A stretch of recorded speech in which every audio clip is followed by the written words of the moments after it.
From the NMSU Department of Journalism and Media Studies in collaboration with KRWG, this is the student-produced News 22, where news matters. Good evening, everyone. I'm MJ D. Armand. And I'm Mikey Tonko. Las Cruces city leaders are hoping a new program will help make city parks safer for everyone. Concern about park safety has been at the forefront ever since the devastating mass shooting at Young Park last March. News 22's Giandrea Hernandez takes us to Young Park to show us a new program to make the parks safer. What's going on over there? What? Park rangers Brian Perez and Joe Blada are 2 of 4 new park rangers making their daily rounds, patrolling parks across Las Cruces. Today, they're at Young Park. Okay, clear. They went through 5 weeks of law enforcement training as well as a 4-week field training program to get here. They say their role is focused on safety, education, and building trust with the community. They got us here just to show the public that there's someone out here, just to be a deterrent for activity happening here. Instead of focusing on just enforcement, the city says park rangers are meant to be a resource. The goal is to solve problems early and create a safer, more welcoming environment in Las Cruces parks. Definitely.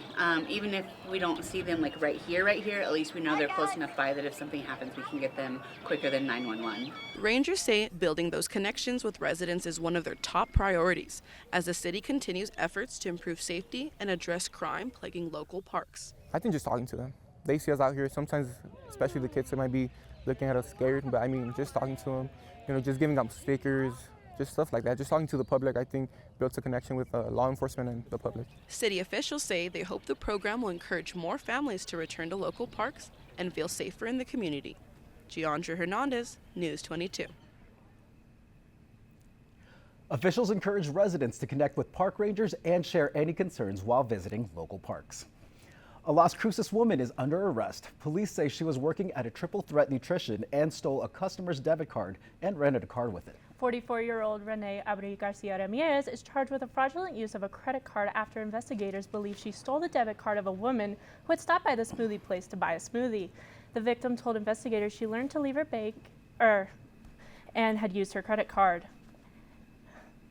Well, as beautiful as it was today, it was super cold yesterday. I know, and I'm really looking forward to seeing what Ben has. It's just how it goes really here in New Mexico, just a tale of 2 extremes. We're gonna go over to take a look at our local temperatures. Like I said, extremely sunny today, got up to 76 degrees. Winds were blowing in from the southwest at 10 miles per hour. Our humidity clocked in at 16%. Air pressure read 30.21 inches. Now, if we compare this to what we previously saw in 1989, we capped out almost in 90 degrees, which, I mean, that's insane, at least for March. Very glad, I like the cold weather, very glad that we were able to stay at 76. Still hotter than the average at 69 degrees, and it's gonna get down to 43 tonight. No rain, so we're still sitting at a hair under 2 inches. Back to the desk. 2 people who will be traveling inside the U.S. are leaving New Mexico State University. University President Valerio Ferme announced last evening NMSU Global Chancellor Sherry Coleman is going to become president of Vermont State University. An interim provost, Dr. Lakshmi Reddy, will be executive vice president and provost at the University of Nevada, Las Vegas. Reddy was one of 4 finalists to be the permanent provost. President Ferme's chief of staff, Justin Bannister, says NMSU's next provost will be chosen from the 3 remaining candidates. Stay tuned. Ben will be back with your national weather forecast. But first, how nursing students at NMSU are getting hands-on experience. More on that when News 22 continues.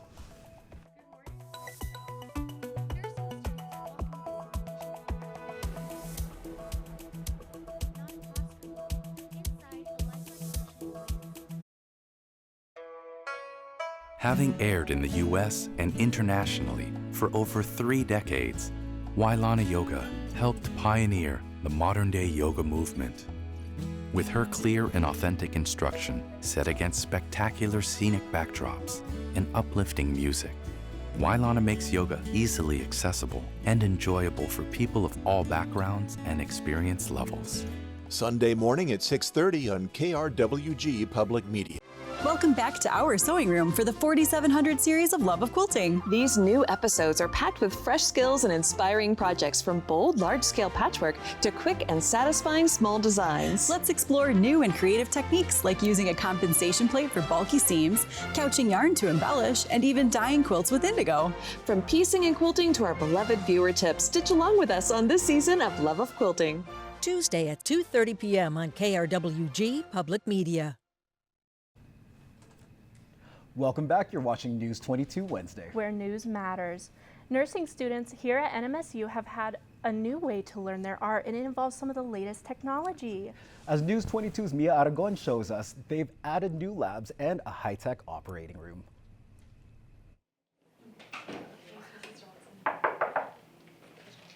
Good morning, Miss Johnson.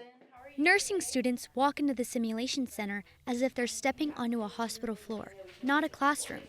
Inside, a lifelike patient waits, monitors are running, and everything around them is designed to feel real. In the classroom, it's just book heavy, and I know that stuff's important, but nursing is just so hands-on, so being able to just practice all the skills we've learned, whether it's on one of these mannequins or just like a little face cut out, that's where we learn everything.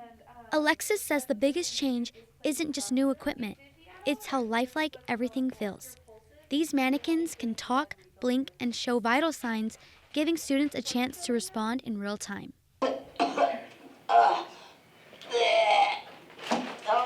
Just the fact that they talk, or like our professors talk through them, and like being able to like feel pulses and just everything, because we used to do fake mannequins that were like plastic that wouldn't talk. We'd have to pretend like, oh, we can feel its pulse, but just because these are so much more lifelike, it just changes the experience totally. For her classmate Sydney Shaw, the value of the new lab comes from something else, the chance to make mistakes before it really counts. Being able to make the mistakes in simulation really prepare us for real life scenarios, so that way you go in and you're like, wait, I did this, I messed up already, now let me learn from it. It really helps you learn better when you make the mistakes. You get it? Almost, honey. From the outside, it looks like a classroom, but once you step inside, it feels like a hospital. And that realism is what prepares nursing students long before they treat real patients. Faculty say the upgrade doesn't just improve the space, it's changing the way students carry themselves inside it. So I have seen excitement being in here, fear, like, oh my God, this is really happening. But I've also seen the development and growth in the students. And I think they feel more excited and proud to be a student at NMSU Nursing with what we have to offer now, because it's grown. The newly renovated center is already being put to use, giving students like Alexis and Sydney a chance to step into a realistic scenario and into the confidence they'll need when they walk into their first clinical. Mia Aragon, News 22. And as mild as it's been here at home, let's see what Ben has to say about the rest of the country. Take it away. Well, right now what we're seeing is two halves of the country is experiencing two different problems. So right now through the east, you can see here in the upper Midwest, it is cold and it is rainy. You can see what over here in Detroit, 68. It's going to be 38 in Chicago. And what that means, if we're going to go on to the next map, what this is leading to is we can see right here these rainstorms that we've been seeing in the south originating through Louisiana, that is just going to be blowing up into these areas of upstate New York. This is what it's going to be looking like over the next 24 hours. And specifically in upstate New York, like Rochester, Buffalo, and parts of southern Ontario, the NWS has issued a flash flood warning for those areas. Now, going back to the first map, we're going to take a look at the western half, which is going through a different problem right now. So we can see here in the Midwest, it's going to be quite windy. Here in the Southwest, it is going to be very hot. And what that combination usually tends to mean is forest fires. So taking a look at the next map, we're going to see several areas here in New Mexico that are currently under a red flag warning, which means there's a higher than average fire risk. You can see it's going through most areas in the northeast part of the state. You can see right here it's going to start just east of Santa Fe and going to take up that entire half. It's not just going to be New Mexico that's affected though. Eastern Colorado is going to have some of it. It's going to be going up through Kansas and Nebraska. So right now, what this is also telling us is winds are going to be blowing up to 50 miles an hour, which that mixed with the heat is a bad recipe. Now, what the NWS is advising people to do is they want you to avoid flames and sparks, properly discard cigarettes or anything like that, and keep vehicles off of dry grass. So if you or anyone you know lives in that part of the state and you're thinking about going out, please be careful. Please do keep that in mind. Don't go too far, because I'll be back with more of your local forecast after the break.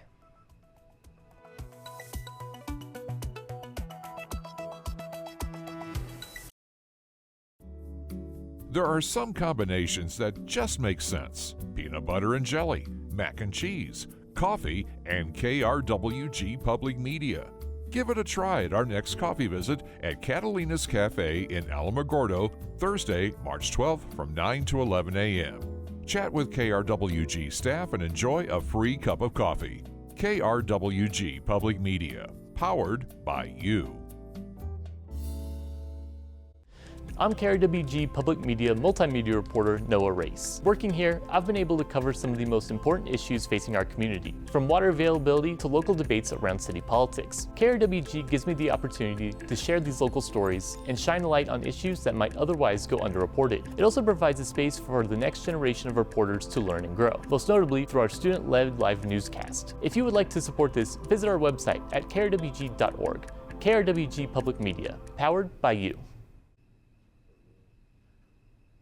All right, taking a look at what's been going on throughout the state, we're still seeing that general climb up in temperature. However, the northern half, it's just now crossing into the 60s. We're at 61 in both Farmington and Santa Fe. It really does seem like Clovis hasn't gotten the memo that we're supposed to be getting warmer yet. They're still sitting at 56, likely due to the high winds that's been going on in the area. Here throughout the south, though, we're still seeing we're at 75 here, 72 in Deming. However, tomorrow, we can take those warmer temperatures and toss them out the window. You see Clovis almost going up 20 degrees. It increased by 17 degrees day to day, which that is a pretty big deal going on. Roswell also climbing up there. This is 15 degrees more. However, here in the south, it's going to be relatively consistent. We're going to be at 74 tomorrow, and Deming is going to clock in at 75. Now, taking a look at Alamogordo, I'm going to be saying the same thing over again. Clear tonight, clear tomorrow. Low is going to be in the 40s. High is going to be at 72. Now going on Truth or Consequences, once again, clear tonight, clear tomorrow, low 45, high of 76. Going on to Silver City, I'm going to say it again, clear tonight, clear tomorrow, low at 46, high at 72. And I wish I could change it up. I wish there was a little more variety. However, it's going to be clear tonight, clear tomorrow, low in the 40s, and then tomorrow is going to cap out at 75. Back to the desk. And Ruby Mendoza is next with our sports. Thanks, MJ. Coming up in sports, the NMSU women's basketball team has a fresh new face. But don't go anywhere because News 22 Sports is next.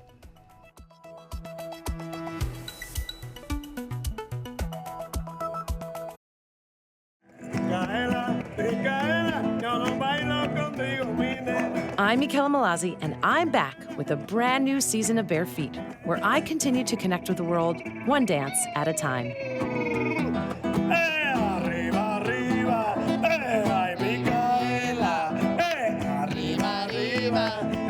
Join me for this new Season 8 of dance and music adventures from around the world. Saturday morning at 9:30 on KRWG Public Media. Have you always wanted to try yoga?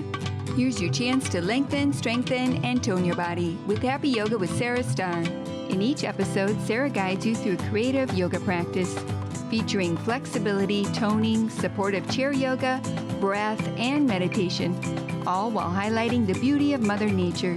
Enjoy yoga practice that is invigorating, fun, and accessible, but most of all, effective. Saturday morning at 6:30 on KRWG Public Media. This is KRWG-TV News 22 Sports. For the win! He got it! Welcome back. I'm Ruby Mendoza, and let's have some fun. The future of the NMSU women's basketball team seems to be in good hands. Director of Athletics Joe Fields has hired his first head coach. Adney Amadou, coming from the University of Rhode Island, joins the Aggies with over 15 years of experience of D1 athletic coaching. And under his guidance, the Rams of Rhode Island held a 28-4 record last season, won the A10 conference tournament for the first time ever, and are headed to the NCAA tournament for the second time in 30 years. Now, I personally cannot wait to see his coaching experience in action at the Pan Am. 6. New Mexico State's women's golf team finished 6th place at their second spring tournament, the Riverbend Intercollegiate. With 118 total pars, they ranked second behind team champion Louisville, leading the way with 39 pars with Sophia Luna. Emma Bunch, who, by the way, earned the title of Conference USA's Women's Golfer of the Week just 5 months ago, tied for 4th place on the grass with 9 birdies. And Alexandra Armendariz golfed one of only 3 eagles in the field. Now this just proves Aggies are the best by par. And pull up your bootstraps, Aggies. We're moving on to the quarterfinals of the Conference USA tournament. The tournament opened with a game against Jacksonville State last night.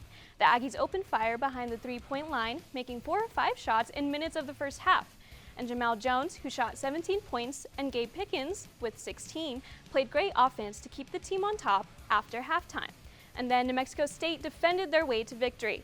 Now last night's 5-point win pits them against number 2 seed Sam Houston tonight at 7. Join us for more sport action tomorrow. And still ahead on News 22, Ben will be back to take a look at your 5-day forecast.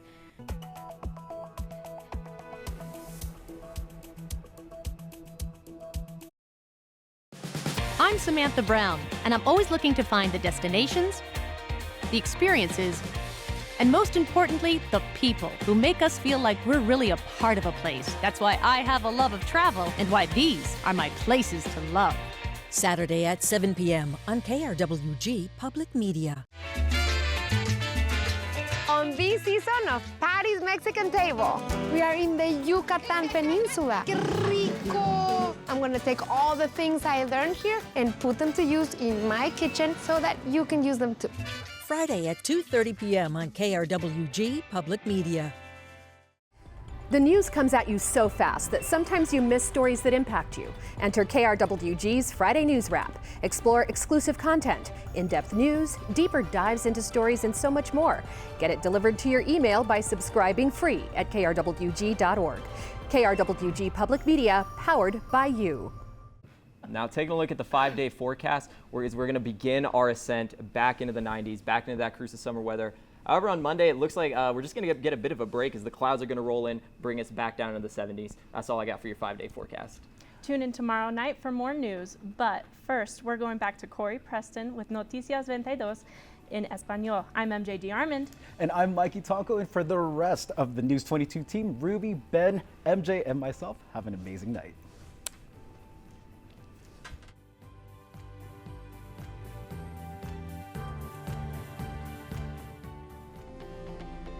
This news brief en español is brought to you by Noticias 22, la información más completa de Nuevo México, El Paso y la frontera. Noticias 22. Hola, les saludo Corey Preston, hoy en Noticias 22. 2 administradores dejaron la Universidad Estatal de Nuevo México para ocupar puestos en otras instituciones educativas. El rector de la Universidad, Valerio Ferme, anunció ayer por la tarde que la rectora global de NMSU, Sherry Coleman, va a convertirse en rectora de la Universidad Estatal de Vermont. El rector interino, el Dr. Lakshmi Reddy, ha aceptado el cargo de vicepresidente ejecutivo y rector de la Universidad de Nevada en Las Vegas. El Dr. Reddy fue uno de los 4 finalistas para ocupar el cargo de rector permanente aquí en NMSU. El jefe de gabinete del presidente Ferme, Justin Bannister, afirma que el próximo rector será elegido entre los 3 candidatos restantes. Ante el aumento de las tensiones en Oriente Medio en las vacaciones de primavera de la próxima semana, la Oficina de Programas Internacionales de la NMSU ha emitido una advertencia para viajeros. El aviso está dirigido principalmente a estudiantes y académicos internacionales. Se les recomienda no viajar a la mayoría de los países de Oriente Medio, incluidos Egipto, Israel, Jordania y Kuwait, y aplazar por el momento todos los viajes a Chipre y Turquía. La advertencia insta a todos los viajeros a tener todos los documentos en regla y a comprobar con frecuencia la situación mundial, teniendo en cuenta que las condiciones pueden cambiar rápidamente.